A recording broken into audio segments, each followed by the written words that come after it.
ಅದ್ಯಾಕೆ ಹಿತ ದುರ್ಗನ ಕಂಡ್ರೆ ವೈರಿ ಥರ ಆಡ್ತಾಳೋ ಗೊತ್ತಿಲ್ಲ. ಇದೆಲ್ಲ ಹೆಚ್ಚು ದಿನ ಉಳಿಯೋದಿಲ್ಲ ದಾಕ್ಷಾಯಿಣಿ.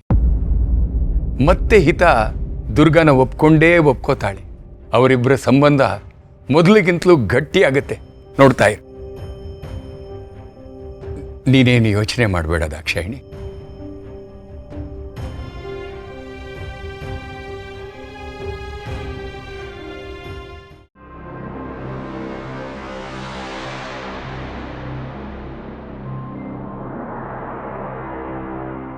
ಇದ್ಯಾವುದು ಅಷ್ಟು ಬೇಗ ಸರಿ ಹೋಗಲ್ಲ ರೀ. ಇಲ್ಲಿ ಏನ್ ನಡೀತಾ ಇದೆ ಅನ್ನೋ ಸತ್ಯ ನನಗೆ ಚೆನ್ನಾಗಿ ಗೊತ್ತಿದೆ. ಹೊರಗಿಂದ ಎಲ್ಲ ಸರಳವಾಗೇ ಕಾಣಿಸ್ಬಹುದು. ಆದ್ರೆ ಈ ಮನೆ ಅಡಿಪಾಯನ ನಾಶ ಮಾಡಕ್ ನೋಡ್ತಿರೋ ಆ ಮಾಳ್ವಿಕಾ ಈ ಮನೇಲಿರೋವರೆಗೂ ಯಾವುದು ಅಷ್ಟು ಬೇಗ ಸರಿ ಹೋಗಕ್ ಸಾಧ್ಯನೇ ಇಲ್ಲ. ಅವಳು ಸಾಮಾನ್ಯವಾದ ಹೆಂಗಸಲ್ಲ, ಮೈ ತುಂಬಾ ವಿಷ ತುಂಬಿಕೊಂಡಿರೋ ರಾಕ್ಷಸಿ. ಈ ಮನೆ ಶಾಂತಿ ನೆಮ್ಮದಿನ ಸಂಪೂರ್ಣವಾಗಿ ನಿರ್ನಾಮ ಮಾಡೋವರೆಗೂ ಆ ಮಾಳ್ವಿಕಾ ಸುಮ್ಮನಿರಲ್ಲ. ದುರ್ಗಾ ಇದನ್ನೆಲ್ಲ ಸರಿ ಮಾಡಕ್ ಎಷ್ಟೇ ಪ್ರಯತ್ನ ಪಟ್ರು ಆ ಮಾಳ್ವಿಕಾ ಅದನ್ನೆಲ್ಲ ಹಾಳು ಮಾಡಕ್ಕೆ ಹೊಸ ತಂತ್ರ ಮಾಡ್ತಾನೆ ಇರ್ತಾಳೆ. ಇದೇ ಸತ್ಯ, ಇದೇ ಸತ್ಯ.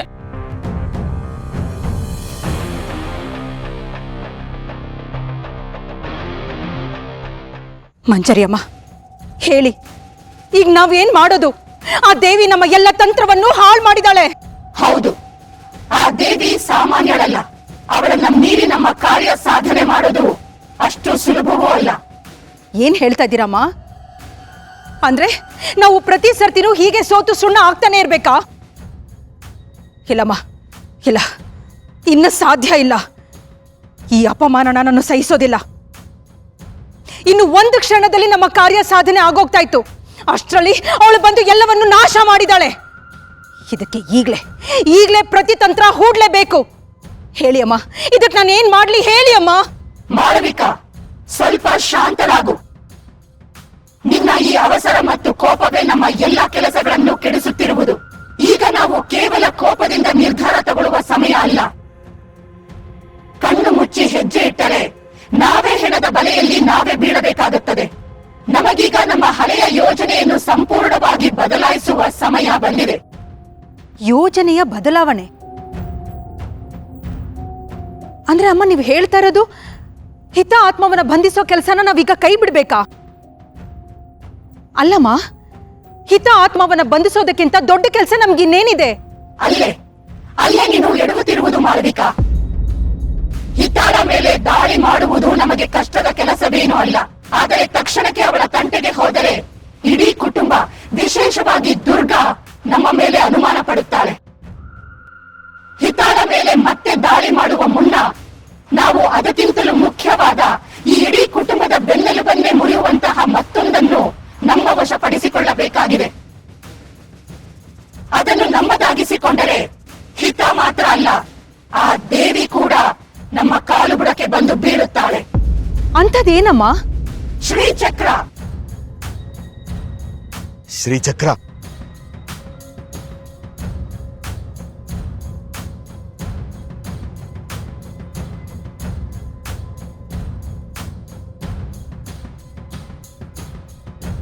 ಶ್ರೀಚಕ್ರನ? ಹೌದು ಮಾಳವಿಕಾ, ಶ್ರೀಚಕ್ರ. ಆ ದೇವಿಯ ಅಸ್ತಿತ್ವವನ್ನು ಅಲ್ಲಾಡಿಸೋದಕ್ಕೆ ಆ ಶ್ರೀಚಕ್ರವೇ ನಮಗೆ ಬೇಕು. ಅದು ದುರ್ಗಾಪುರದಲ್ಲಿದೆ.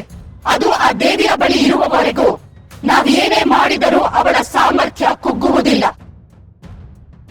ಒಮ್ಮೆ ಆ ಶ್ರೀಚಕ್ರವನ್ನು ನಾವು ವಶಪಡಿಸಿಕೊಂಡರೆ ಆ ದೇವಿಯ ಶಕ್ತಿ ಸಂಪೂರ್ಣವಾಗಿ ಕ್ಷೀಣ ಆಗುತ್ತೆ.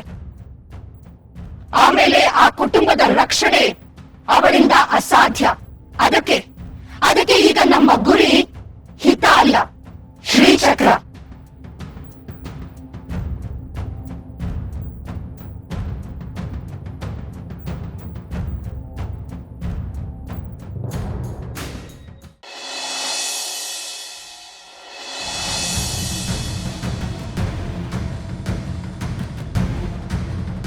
ಅಣ್ಣ, good morning. Good morning Shanvi. Good morning Sharath. Good morning ಅಪ್ಪ.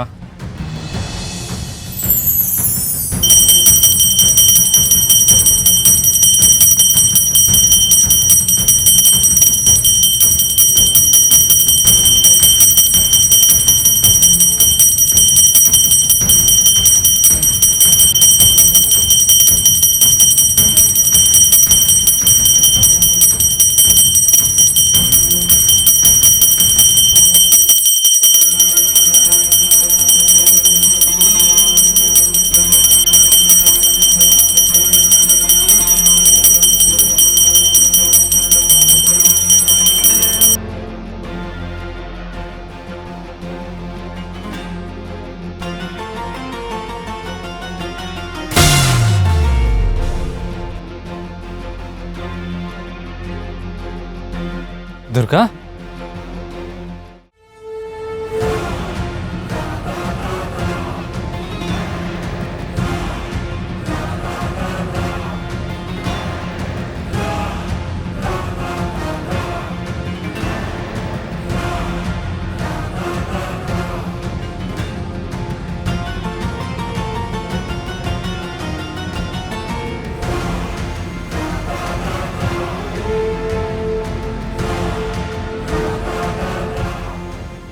ಅಯ್ಯೋ ಅಯ್ಯೋ ಅಯ್ಯೋ ಅಯ್ಯೋ ಅಯ್ಯೋ, ಇವತ್ತು ಸೂರ್ಯ ಯಾವ ದಿಕ್ಕಲ್ಲಿ ಹುಟ್ಟಿದಾನೆ? ಪೂರ್ವದಲ್ಲ, ಪಶ್ಚಿಮದಲ್ಲ, ಉತ್ತರದಲ್ಲ, ದಕ್ಷಿಣದಲ್ಲ, ಮೇಲ, ಕೆಳಗ, ಎಲ್ಲಿ ಎಲ್ಲಿ? ಯಾಕೆ, ಏನಾಯ್ತು? ಅಲ್ಲಣ್ಣ, ಈ ದುರ್ಗಾ ದೇವ್ರ ಮುಂದೆ ಒಂದು ದೀಪ ಹಚ್ಚಿದವಳಲ್ಲ. ಯೋ, ದೀಪದ ಮನೆ ಹಾಳಾಗೋಯ್ತು. ದೇವ್ರ ಮುಖಾನೇ ನೋಡ್ತಾ ಇರ್ಲಿಲ್ಲ. ಅಂಥವಳು ಇವತ್ತು ಪೂಜೆ ಮಾಡ್ತಿದ್ದಾಳೆ. ಅಯ್ಯಪ್ಪ ದೇವ್ರೇ! ಹೌದು ಅದ್ಕೆ, ನಿಜವಾಗ್ಲೂ ಇದು ನೀವೇನಾ ಅಂತ ಅನ್ಸ್ತಿದೆ. ನನಗೂ ಆಶ್ಚರ್ಯ. ಯಾವತ್ತೂ ದೇವಿ ಮುಖಾನೇ ನೋಡ್ದಿರೋಳು ನೀನು ಇವತ್ತು ಸಡನ್ ಆಗಿ ಪೂಜೆ ಮಾಡ್ತಾ ಇದ್ದೀಯ ಅಂದ್ರೆ ನನಗಂತೂ ನಂಬಕ್ಕಾಗ್ತಿಲ್ಲಪ್ಪ.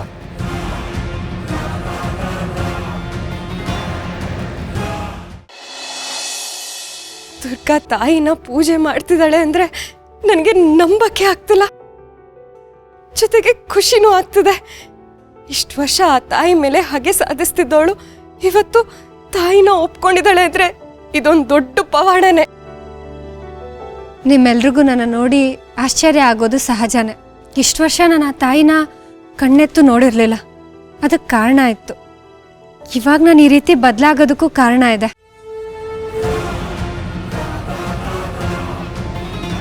ಏನಮ್ಮ ಅಂತ ಕಾರಣ? ನಮ್ಮ ಪುಟ್ಟ ಮೇಡಮ್ ಇನ್ನು ಉಳಿಯೋದೇ ಇಲ್ಲ ಅಂತ ಆ ಡಾಕ್ಟ್ರು ಕೂಡ ಕೈ ಬಿಟ್ಟಿದ್ರು. ಆದರೆ ಪುಟ್ಟ ಮೇಡಮ್ನ ಉಳಿಸಿದ್ದು ಬೇರೆ ಇನ್ಯಾರೂ ಅಲ್ಲ, ಆ ತಾಯಿನೇ.